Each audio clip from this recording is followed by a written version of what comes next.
nombre de nuestra familia de AICAR, la Alianza de Iglesias Presbiterianas Reformadas en América Latina, agradezco mucho la oportunidad de contribuir a este debate crucial para la vida y la misión de nuestras comunidades de fe en la religión. Es un privilegio que asumo como parte de nuestro compromiso común con la justicia como signo de la presencia de Dios en el mundo. El movimiento de Jesús en su etapa post-pascual e inspirado por la coherencia de vida del Maestro, descubrió desde muy al comienzo que los fundamentos de cualquier transformación radical comenzaban por revertir el orden económico que sostenía al sistema imperial y a todas las demás asimetrías que gestaban las injustas relaciones de poder. Por eso, desde sus primeros momentos, intentaron generar una comunidad de personas que entendieran la necesidad de poner todas las cosas en común y redistribuirlas en función de las necesidades de cada persona, de cada familia. Si hubieran concebido con más intención todo un sistema de producción que los acompañara, ya estuviéramos en otra etapa del desarrollo humano y no tuviéramos la necesidad de reflexionar sobre estos temas. Viviendo en Cuba sé de lo que hablo por experiencia propia. Lo que quiero decir con esto es que aunque para muchos no es cosa de la fe cristiana dedicar tiempo a discutir modelos económicos y buscar las alternativas con carácter urgente, nada más crucial para quienes hemos sido llamadas a una vida de ministerio a la manera de Jesús, que pongamos en el centro de nuestra misión la necesidad de buscar herramientas que nos permitan ser voz profética en un mundo en el que las propuestas de la economía de mercado y su devastador aparato financiero han llevado a la creación a su casi exterminio en todas sus múltiples formas y expresiones, incluyendo la vida humana. Un teólogo cubano en el año 1995, analizando la situación económica de América Latina y su repercusión en la vida social y religiosa de nuestros pueblos, afirmaba: la fe cristiana tiene su expresión teórica, abstracta, ideológica en la teología y su expresión práctica, concreta, histórica en la economía. Si vamos a expresarnos no en un lenguaje frío, hierático, insensible, deshumanizado a lo filisteo, sino en un lenguaje humano, solidario, amoroso a lo bíblico, debemos darle cierta prioridad a lo económico antes que a lo ecológico. Dime cómo concibes el problema económico del mundo actual, sus tremendas aristas genocidas y sus posibles soluciones, y o cómo vives tu economía personal, familiar, eclesial. Entonces, a ciencia cierta te podré decir cuál es tu ideología, es decir, quién es el Dios en quien crees y a quien adoras, cuál es el Cristo a quien amas y sirves, quién es el Espíritu que se mueve en ti e inspira todas tus acciones y pensamientos, cuáles son los parámetros hermenéuticos que determinan tu interpretación de la historia, tanto personal como colectiva, y tu lectura de la Biblia. ¿Cómo entiendes lo que significa el vocablo evangelio y qué significa para ti el reinado de Dios? Fin de la cita. Entonces, aquí estamos porque creemos firmemente que es nuestra responsabilidad trabajar por un mundo donde lo económico es el fundamento desde donde se organizan y levantan las sociedades. Se necesita una revolución. Como diría el libro del profeta Jeremías, arrancar y derribar, destruir y derrocar, para luego edificar y plantar y celebrar la vida en toda su plenitud. ¿Cuáles son los antecedentes de la confesión de Acre? Desde la perspectiva de las iglesias que venimos del movimiento de la Reforma Protestante del siglo XVI, además estaría recordar que además de lo sola, o más bien porque creemos en esos principios de solo Cristo, sola Escritura, sola fe, sola gracia, solo Dios la gloria, nuestra teología muestra su riqueza más identitaria en el ser iglesia confesante. Diríamos que es la manera de responder en cada tiempo identificado como Kairos, si realmente servimos al Dios de la vida o al Dios de las riquezas. Para nuestra tradición, el responder coherentemente a los signos de los tiempos ha sido parte de nuestra esencia y eso hemos intentado hacer desde siempre. Así que ubicar los antecedentes de la confesión de Acre sería más bien hablar de nuestra identidad como iglesias confesantes. Aún así, voy a comentar algunos de los hitos que pusieron en marcha el proceso que culminó en esta declaración que celebra sus 20 años y que hoy nos convoca junto con la Declaración de Bali. Creo que es justo reconocer que el movimiento ecuménico latinoamericano, especialmente la definición me la dio Darío, el zombie, ¿no?, que el Consejo Latinoamericano de Iglesias, y su programa Fe, Economía y Sociedad, ya estaba movilizando las iglesias en torno a temáticas que relacionaban la fe y la economía, temas como la deuda externa, temas como el área de libre comercio de las Américas y otros de aquellos tratados que hoy parecen muy lejanos, pero que nos han llevado hasta acá, para favorecer al capital depredador. Y yo quiero mencionar aquí el documento final del encuentro hemisférico de la lucha contra la ALCA, que es un claro ejemplo de ese llamado desde los valores evangélicos. Le voy a citar una parte de la declaración final de este encuentro del grupo de personas que representaban las iglesias en los movimientos ecuménicos. Dice la cita: por eso resulta antiético, de extrema perversidad y cinismo, plantear un proyecto que recurre a los conceptos de libertad y comercio como si fueran realidades de fácil acceso para las grandes mayorías. ¿Cómo hablar de negociaciones en igualdad de condiciones desde la pobreza, la miseria, el hambre, las discriminaciones, la debilidad económica, política y social, la endeblez de las democracias de la región y la escasa representatividad de sus gobernantes? ¿Qué lugar ocupan en este juego de poderes los millones de seres humanos librados hoy más que nunca a su triste suerte? El ALCA, sigue el documento, en medio de este panorama desolador, se presenta sencillamente como una profundización a escala gigantesca del modelo, afianzando el dominio de Estados Unidos sobre los pueblos de su región, en medio de la competencia por el control de áreas estratégicas y a la sombra de una escalada militarista inédita. Por ello, desde la fidelidad a la buena noticia, proclamada por Jesús de Nazaret y en sintonía con los demás profetas, nos oponemos con firmeza, y esta parte es muy interesante que la declaración lo pone en negrita, ¿verdad? Nos oponemos con firmeza a cualquier acuerdo o asociación que implique muerte, destrucción de nuestras identidades, implantación de otros valores y que no esté a favor de la vida abundante o se realice a espaldas y en contra de nuestros pueblos. Llamamos a nuestras iglesias, instituciones y organizaciones a comprometerse en un proceso de oración y lucha permanente en la promoción de alianzas auténticas, aquellas que aseguran paz, justicia y los valores del reino para todas y todos. Y estamos hablando del 2001, del año 2001, en tiempos en que hablábamos un poco más energético y hoy. Quiero reconocer este antecedente porque a veces se pierde en la memoria histórica de muchas de nuestras contrapartes del norte cuánto se movilizó desde el movimiento ecuménico en nuestra región, no solo a una reflexión teológica profunda sobre temas desafiantes para las iglesias, sino además cuánto se trabajó en la producción y publicación de materiales para el uso de nuestras comunidades.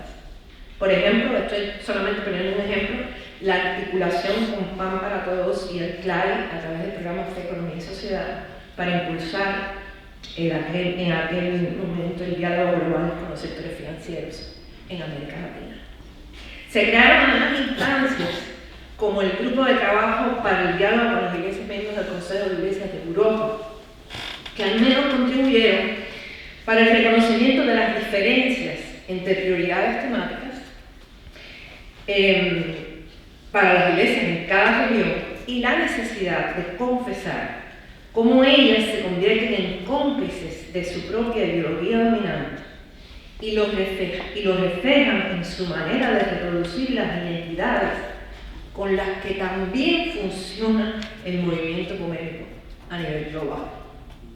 Eso en buen cubano es la filosofía del que paga, manda. En este mismo proceso se inserta la conferencia Consulta Continental Globalizar la Vida Plena. Mientras tanto, la familia reformada global, en aquel entonces representada por la Alianza Reformada Mundial, convocó en la década de los 90 una serie de consultas regionales a partir del desmantelamiento, para usar las palabras de Fidel Castro, el desmantelamiento de la Unión Soviética y del bloque socialista. La Alianza Reformada Mundial comenzó un proceso de reflexión acerca de las relaciones entre fe y economía. Se realizaron consultas regionales en Manila, en Zambia, en Costa Rica, y este proceso culminó con una conferencia internacional realizada en Ginebra en 1996. Según nos recuerda un artículo publicado en la revista El Mundo Reformado, en aquel entonces ejecutivo para el programa de cooperación y testimonio de la Alianza, el reverendo Dr. Sebo Mpaka, los participantes en la consulta de Kiwe, Zambia, consideraron la declaración de estatus confesiones sobre la injusticia económica y la destrucción ecológica. Y ahí está en el texto, están todas las citas, así que si después lo quieren compartir. Pero al respecto, en el artículo de Park se comenta, y cito: lo que quedó claro en las consultas regionales y luego en el debate en Debrecen fue que la injusticia económica y la destrucción ecológica no eran solamente preguntas éticas y morales, sino un asunto de fe, una cuestión de confesión. Sin embargo, el Concilio General de la Alianza, reunido en Debrecen en el año 97, decidió que antes de declarar estatus confesiones este tema, era necesario trazar un camino de reflexión e hizo un llamado a las iglesias miembros a un proceso comprometido de reconocimiento progresivo, educación y confesión en procesos confesiones con respecto a la injusticia económica y la destrucción económica. Este proceso fue renombrado en el comité ejecutivo realizado en Bangalore ese mismo año y denominado en inglés Covenanting for Justice in the Economy and Year. En español se tradujo como Confesión y Alianza por la Justicia Económica y la Vida en la Tierra. Como bien recuerda el Dr. Park, este fue un proceso bien recibido por el movimiento ecuménico global y los compañeros de la Alianza en la búsqueda de la justicia económica y la restauración ecológica. Habría que decir que en este empeño ecuménico tanto el Consejo Mundial de Iglesias, la Federación Luterana Mundial, juntamente con la Alianza, así como sus cuerpos regionales, movilizaron recursos para celebrar consultas tanto en Bangkok y Seúl, como en Budapest, en Schwesterberg, en Fiji y en Buenos Aires. La necesidad de profundizar en las consecuencias de la globalización neoliberal y en el cómo las iglesias iban a responder a esos desafíos se constituyó en el objetivo principal de estos foros. Sin duda alguna, para nuestra región, el Foro Sur-Sur de las iglesias miembros de la Alianza, celebrado aquí en Buenos Aires en abril de 2003, fue un paso importante en la consolidación del clamor y el compromiso de las iglesias del sur, especialmente para el CRAL, con vistas al 24 Concilio General de la Alianza. La declaración de fe sobre la crisis global de la vida, documento final de este foro, dice, y cito: como iglesias del sur, la crítica situación y el inmenso sufrimiento de nuestras comunidades nos impulsa a considerar seriamente nuestras experiencias y su significado para el proceso de comprensión y análisis de nuestras nuevas situaciones económicas y ecológicas emergentes.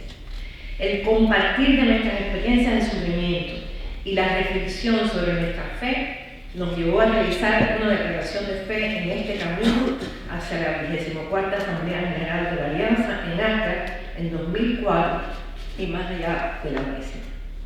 No tendríamos el tiempo para adentrarnos en este documento, pero me gustaría recordar, en primer lugar, la certeza que acompañó esta declaración al expresar con valentía que a la pregunta nunca neutral, ¿por qué una declaración de fe?, La respuesta es tan sencilla como profunda, porque ante la realidad de nuestros pueblos, la integridad misma de la fe es cuestionada.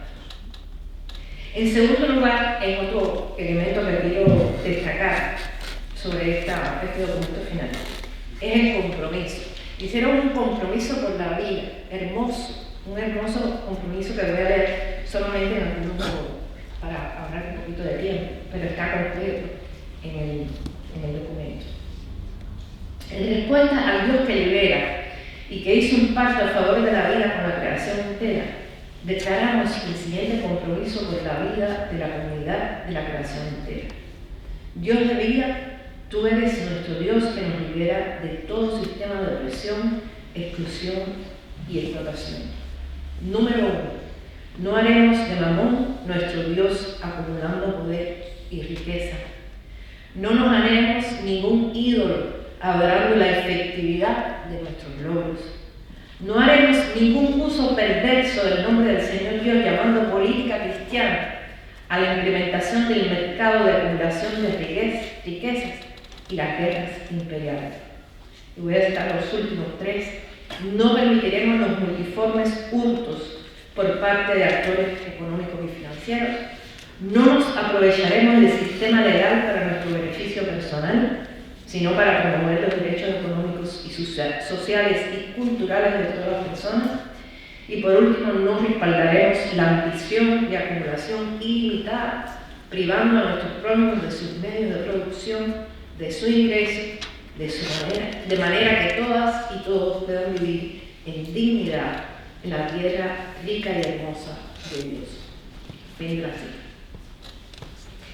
El Concilio General de la Alianza. Las iglesias del sur, me gusta más llamarlo como alguien llamó sur ideológico y no sur global, llegaron al 24 Concilio General de Accra con ese espíritu y con esa fuerza que emergía de ese camino recorrido desde Debrecen, en la ansiedad por responder desde la fe a estos signos de los tiempos, a ese kairos que demandaba una iglesia profética, es decir, una iglesia que con valentía e integridad levantara su voz ante las injusticias de la globalización neoliberal y con esa misma fuerza anunciando esperanza y la posibilidad real y concreta de un mundo mejor. Testimonios de colegas que participaron por la región de esta asamblea nos revelan las tensiones que se vivieron en esos días. Estoy segura que tal vez Chris Fergus apunte un poquito más de sus propias impresiones porque él fue protagonista y uno de los tanques pensantes, vamos a decir, de la confesión de Acre. Pero por lo pronto voy a tomar como referencia la ponencia presentada por el reverendo Germán Cifra, conocido acá, en la consulta realizada en Barranquilla, Colombia, en junio de 2014, con motivo de los 10 años de Acre. Y voy a citar: la Alianza Reformada Mundial optó por la palabra confesión de fe para mostrar la necesidad de urgencia de una respuesta activa a los problemas de nuestro tiempo y a responder a nuestro testimonio común, manifestando que la integridad de la fe corre peligro si se guarda silencio o se niega a actuar frente al sistema actual de globalización económica neoliberal. Hay otra cita también de Cifra, pero voy a dejarlo para adelantar un poquito, no sé por qué tiempo voy. Pero también en esta ocasión el reverendo Cifra nos compartía notas de algunos de los protagonistas históricos de este concilio y las tensiones que se generaron en algunas iglesias, sobre todo del norte ideológico, la radicalidad de la propuesta llevada a la asamblea.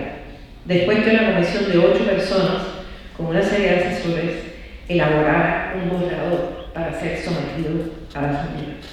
A pesar de todas las presiones, que fueron muchas y algunas no muy agradables, el documento fue aprobado y ciertamente la voz de las iglesias de ese sur ideológico prevaleció. La confesión de Acre fue el resultado de un esfuerzo conjunto, de una estrategia inteligente y previsoria de cuanta piedra de tropecio se avisoraba en el canal de parto. Nació con force, pero la noticia prevaleció. Y hoy podemos dar gracias a Dios por el testimonio de ese hito en la historia de las iglesias reformadas y en particular y del movimiento ecuménico general. Yo quiero aquí señalar también algunas reflexiones del mismo Dr. Park, que él señaló 4 aspectos significativos como pilares de esta confesión de Agra. En primer lugar, el hecho de que la confesión de Agra toma seriamente la cuestión de la vida como asunto confesional. Y cito el comentario de Park porque para mí es uno de los más interesantes en relación con esta confesión. Dice Park: usualmente los temas dogmáticos o eclesiológicos son tomados como centrales en las confesiones de fe, pero no en nada. La vida es el tema central y la apuesta del reino va por ella en toda su plenitud. La segunda característica que Park apunta es la solidaridad entre la justicia y la unidad. Y el comentario de él dice: la unidad tiene que ver con la unión, por más divisivas que puedan ser las cuestiones que afronta el cuerpo confesante. La justicia aborda la urgencia de la cuestión, por muy importante que pueda ser la unidad de la Iglesia. En la confesión de Agra hubo una especie de solidaridad entre la unidad y la justicia, aunque no hubo consenso total en el análisis de la situación. Yo quisiera también hablar un poquito del impacto de la confesión de Agra, porque abrió un camino para las iglesias comprometidas con la justicia que llevarían la impronta de esa reflexión teológica profundamente enraizada en el testimonio bíblico. Por supuesto, con todos los énfasis de nuestra tradición, y por ello, digo yo, como parte de los énfasis también abriendo ventanas para otras tradiciones confesionales, para que pudieran desde la fe responder a esos grandes retos que los modelos económicos de desarrollo capitalista ofertan como mercaderes en las puertas del templo de Mahoma. En las celebraciones por los 10 años de Agra se realizaron consultas regionales en todos los cuerpos miembros de la ya comunión de iglesias reformadas. Resultado, como ustedes saben, de la fusión de la alianza con el Consejo Ecuménico Reformado en el 2010. Y una cosa interesante de este proceso fue que el único cuerpo regional que no organizó su propia consulta fue el cuerpo regional europeo, no hizo la consulta, pero participaron en la consulta global que se hizo en Hannover en noviembre del 14. Hay también algunas citas de este documento final que los voy a dejar también para cuando tengan el documento escrito. El Concilio de Unificación de 2010 afirmó la confesión de Agra como un documento pilar en este nuevo espacio que se creaba a partir de esa fusión. De manera que Agra continuó su viaje aún en esta nueva etapa. La confesión de Agra también impulsó la Conferencia Ecuménica Global sobre la Nueva Arquitectura Financiera y Económica Internacional que se hizo en Brasil en 2012, el documento de Sao Paulo, Transformación Financiera Internacional para la Economía de la Vida, ha sido plataforma también para varios programas del Consejo Mundial de Iglesias, de la Federación de la Mundial, de la Comunión. Y en este propio documento, que fue como la plataforma para todos esos programas, se decía, y voy a citar aquí también, en el 2010, como parte del compromiso para llevar a efecto la confesión de Agra, la Asamblea General de la Unificación que creó la Comunión Mundial de Iglesias Reformadas, en asociación con el CNI y otros organismos ecuménicos, convocó a sus miembros a preparar una conferencia ecuménica internacional para proponer una nueva arquitectura financiera y económica que, y tiene 4 puntos, esté basada en los principios de la justicia económica, social y climática. Segundo, sirva a la economía real. Tercero, se responsabilice con las tareas sociales y medioambientales. Y cuarto, ponga límites bien definidos a la ambición.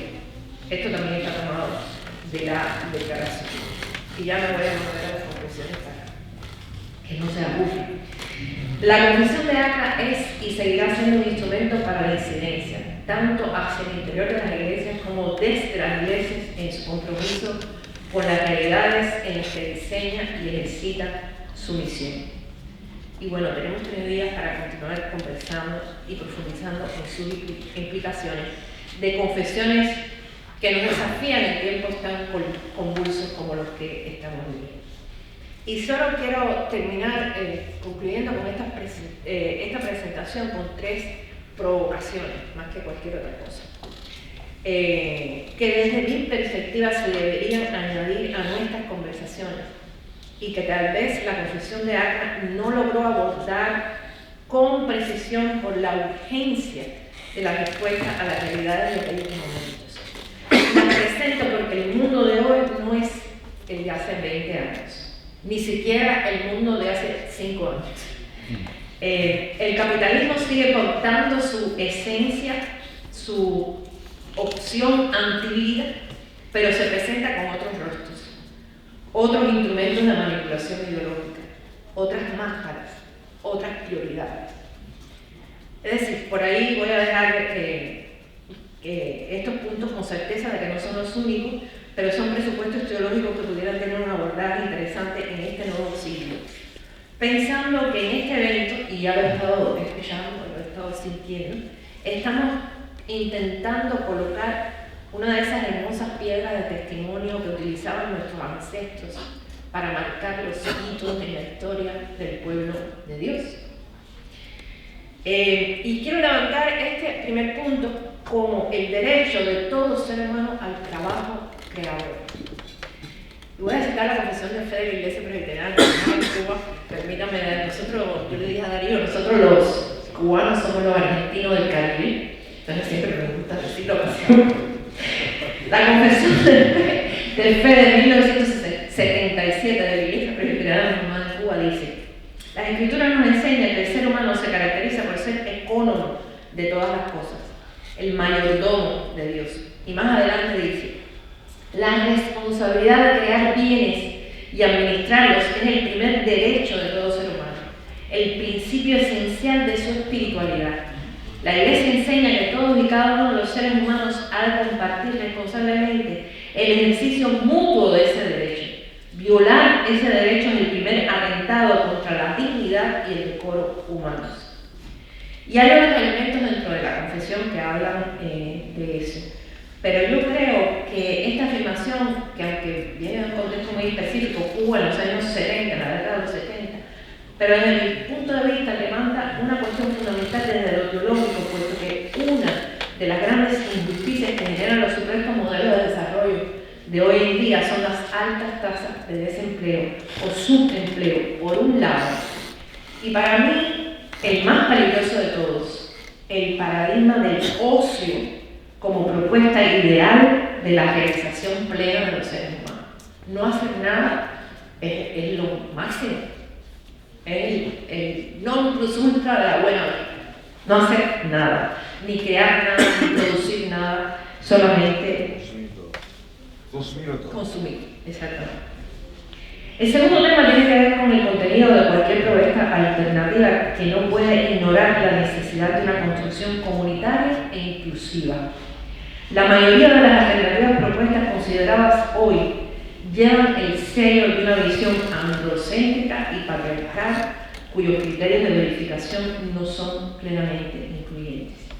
Si alguna sombrilla común a todos los modelos que ha ido construyendo la historia humana en siglos es el de ideología patriarcal e hegemónica, que además ha generado entre muchas desigualdades basadas en género, pero hay muchos otros que aquí pudiéramos cansar de mencionar.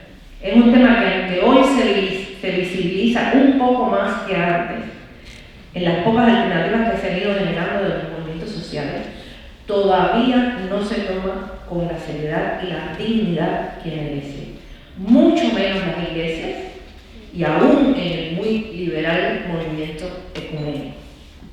Como plantea Marcela Lagarde, no se pueden seguir manteniendo monopolios patriarcales y cofradías machistas si se quiere construir un mundo más humanizado.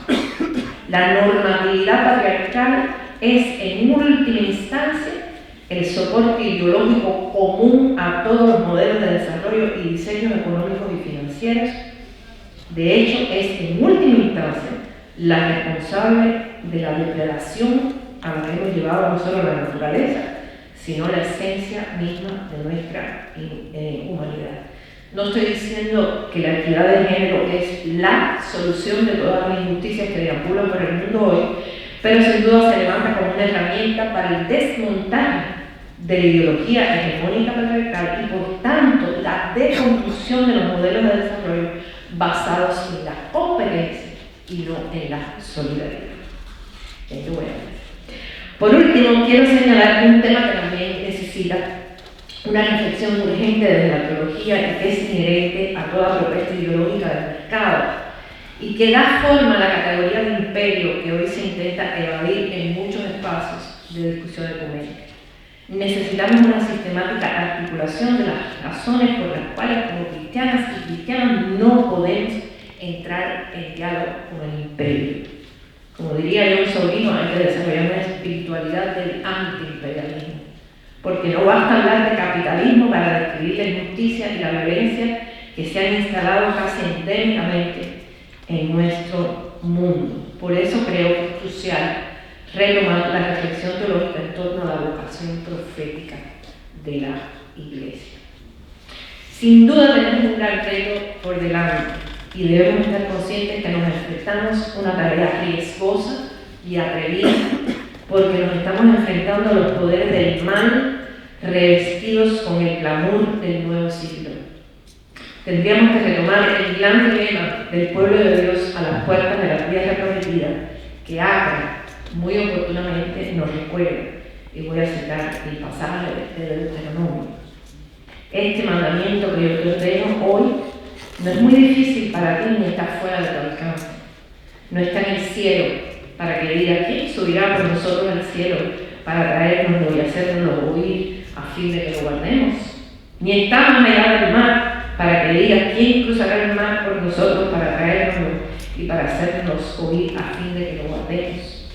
Pues la palabra está muy cerca de ti, en tu boca y en tu corazón para que la guardes.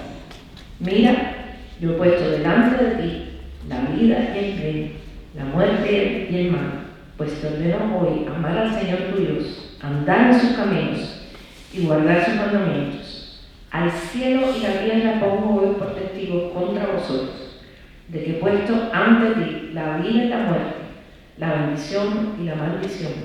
Escoge pues la vida para que vivas tú y tu descendencia.